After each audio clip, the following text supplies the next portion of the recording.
As you start building your park, you will need specialist teams to assist you. The park teams are a group of highly skilled professionals that help you maintain control and ensure your park is running smoothly. They are comprised of rangers, capture team, and the MVU teams, who all have specific roles to play. Rangers observe and maintain dinosaur enclosures utilizing the new ranger posts. They can be assigned to patrol automatically and keep a close eye on the welfare of your animals. The mobile veterinary unit is a new addition to the park teams. The MVU is a field-based team tasked to treat dinosaurs with injuries or diseases. The capture team can be deployed at a moment's notice to tranquilize any dinosaur that has escaped its enclosure. These teams are essential to any park. With them on your side, what could possibly go wrong? Alrighty guys, and welcome to the newest park management video for Jurassic World Evolution 2, this one over park teams. In this episode we've got a couple interesting things to touch on, so be sure to make it all the way through to get all the new information. So to start off this video, we get to take a look at what I believe is the temperate sort of biome. It's just, you know, like a nice, just standard environment, not too hot, not too cold, just basic oak trees everywhere, and it's just kind of got that classic North American feel to it. And if we move on to what I believe this is like the fourth shot in the series or so, we get this nice overhead view just looking out over the horizon, and it almost looks like an entire different biome. This almost feels like Great Plains because it's just open flatness and absolute nothingness. But that being said, I do believe this is still the temperate sort of environment, because if you look into the valley here, you can see that there are still plenty of trees. We just happen to have a big bare patch here. But that was my first impression, but I think my first impression was wrong, and this is just temperate, and I got a little overly excited at the possibility of seeing a new biome. But no, I think this is still temperate. But obviously that's not even what's important here. If we take a look down below, we get to see a couple of our modular habitats as well as our non-modular ones. Starting off with the modulars, we've got the aviaries in their singular dome form, which I do quite like the look of. I'm not entirely sold on the whole modular thing. Well, I mean, I'm sold on the modular thing, but just having these big spheres all clumped together can sometimes look a little bit weird to me. I really like just the look of the classic half-dome aviary, so it's nice to see that we can have that just be a thing as itself like that. And then we've got the MOSASAUR Lagoon, which also looks to be in a singular patch instead of being in a sort of like more modular style where there's like a big L shape or something odd. Long story short, I think what I'm trying to say here, sometimes I'm a bit stupid, is that this is the smallest form you can get, and it's a nice shape. It's not something weird. It's not just like a square or a perfect circle. I like the shape of it. It looks just like a nice little lagoon. And of course here on the left side we've got the non-modular area where we can see a couple, what are probably allosaurs walking about, because as you'll see throughout the rest of this video, Allosaur makes an appearance quite a bit, so I'm just going to hedge my bets and say that that's an Allosaurus down there, but I cannot confirm that. Moving on a wee bit further, we get a couple glory shots of all the different vehicles. We got the park ranger vehicle, the helicopter, response team, as well as the mobile veterinary unit. Here we get to take a nice little look at a couple herbivores coexisting together. As you can see, we've got some Triceratops as well as one lonely Stegosaurus in there. There might be a couple other buddies of his around, because if the last game has anything to say about it, that Stegosaur is not going to be alone. So I'm sure he's got some friends somewhere hidden in the bushes here.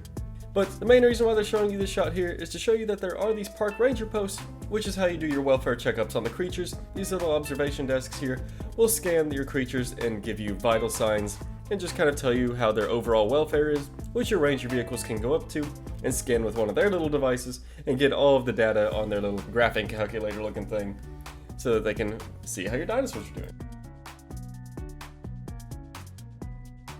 Alright, and now in that shot there, did you already miss it? Maybe? Yeah, it goes by quick. That's actually going to be one of our best looks at the Diplodocus yet. We don't even get to see the head, we just see like neck and down, but we get to take a nice look at it, and you see that it's a nice lovely looking creature. It looks nice and dirty and wrinkly, and I mean, you know, everything that you'd expect a Diplodocus to look like. Another thing that you can notice, I didn't even notice this the first time, so it wasn't until I paused it later on that I noticed that there's actually a dark patch right here, which basically just kind of tells us that the pattern variant that we'll have for the Diplodocus is going to be these big plotchy stripy bits along its back.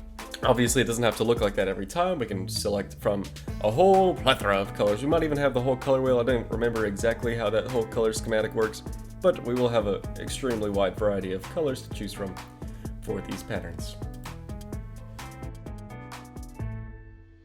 course, you just get a couple glory shots of the ranger team responding to this Allosaurus, which we'll see gets out a little bit later on. Spoilers, I know, I'm sorry. Ooh, and something I just noticed right there. It's not really important to this video, but it's just something I noticed in the background. If you take a look there, the aviary has actually been busted out of. There's a big hole in the top of it. Just as another little side note, I'd like to point out that I find it absolutely hilarious that we get to see this little guy popping out of the top like it's a tank or a submarine up here. I think that's just really funny, but maybe that's just me. Playing the video on a little bit further, we can see that the mobile veterinary units can actually go up to your injured or just resting Triceratops, whatever creature it may be, whatever state it may be in. As long as there's a ranger post nearby, you can use this medical scanner in order to scan the creature and find out its vitals. A couple more nice shots of the helicopter from above. And something that's worth pointing out here, now this is news that the Jurassic community has kind of known about for a while, but I never actually addressed it in a video, and that's that the gyrospheres will actually be able to go out of your park exhibits into just the rest of your parks, and even across like paths. And this isn't just limited to gyrospheres, I don't imagine. I'm sure that we can also use just regular park vehicles to go through the parks as well. But if you take a look right here, you can see that there's this like etched like caution line on the ground, and that's to sort of just indicate that like, hey, vehicles cross here. If you're a guest, you might want to watch out, or you might just get run over by the park's most elusive creature, the Jeep Wrangler. A nice view of the Allosaurus being tranquilized right here. Also, if you take a little peek into the background, you could see it in the last shot as well.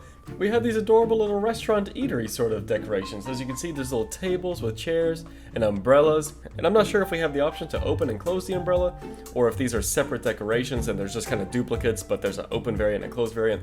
Either way, that's probably more detail than you really need to know right now. Long story short, there's little restaurant decorations, which is a nice touch.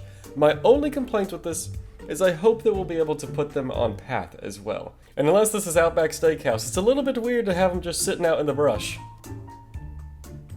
Just a beautiful shot of the Allosaurus. But the neat thing about these frontier things is that they tell a story. So as you can see, the tranquilizers have just taken effect, and now they're transporting the Allosaurus back to its exhibit. Here it's going over the MOSASAUR Lagoon. That'd be hilarious if they dropped it in there and it got gobbled up. And then closing credits. While that may not have been the most exciting thing in the world, because really, let's be frank, it didn't share too much, if we take a look over at the forum post, they mentioned something that I think is a little bit interesting. And now this could be a stretch, but just hear me out. I'm not going to bore you with all the details that we just learned from our little park management trailer thing, but I will skip down to this one section right here.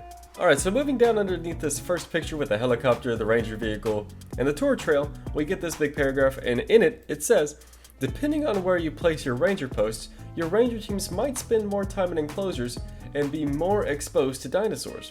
And it's important to remember that not all dinosaurs and reptiles will attack your rangers, but some are more aggressive than others. Now here's the interesting bit. Land dinosaurs may just menace your rangers and threaten them, whereas others might be more quick to attack. A little bit interesting, So in previous news releases about this game, as well as in this very post just a little bit further up, Evolution has announced that drones will actually be going into your aviary exhibits as well as your lagoons in order to do those sort of ranger welfare checkups. Because unfortunately, not everybody can have a super sick ranger vehicle that turns into a submarine and just dives in with a MOSASAUR. That just isn't going to happen. So we use drones. Now we all know that whenever things go over the MOSASAUR lagoon, if they're low enough to the water, there's a good chance that the MOSASAUR can jump up and snatch it. And because of this, I almost wonder if there's a possibility of your MOSASAUR and other aquatic creatures, as well as your avian creatures in other cases, being able to attack these drones. They specifically mentioned that your land dinosaurs might be able to menace your rangers and threaten them, but they say others might be more quick to attack. Does this mean that the other species types will be able to attack, such as the aquatic creatures and the avian ones? Or does this just mean that some land dinosaurs will attack your vehicles? I don't know. There's two perspectives on it, but at the very least, I think it's fun to think about the possibility of seeing our MOSASAURs jump up and snatch a drone out of the sky. I think that would be a fun little just thing to see. And we know the Frontier's been adding in all these crazy new mechanics and animations, so I wouldn't say it's impossible. I wouldn't put it past them. But with that being said, that's it for today. Thank you so much for watching. If you enjoyed this video, please give it a like. It helps out so much, so very, very much, and I need it right now. And until next time, I hope you all have a beautiful day. Bye-bye.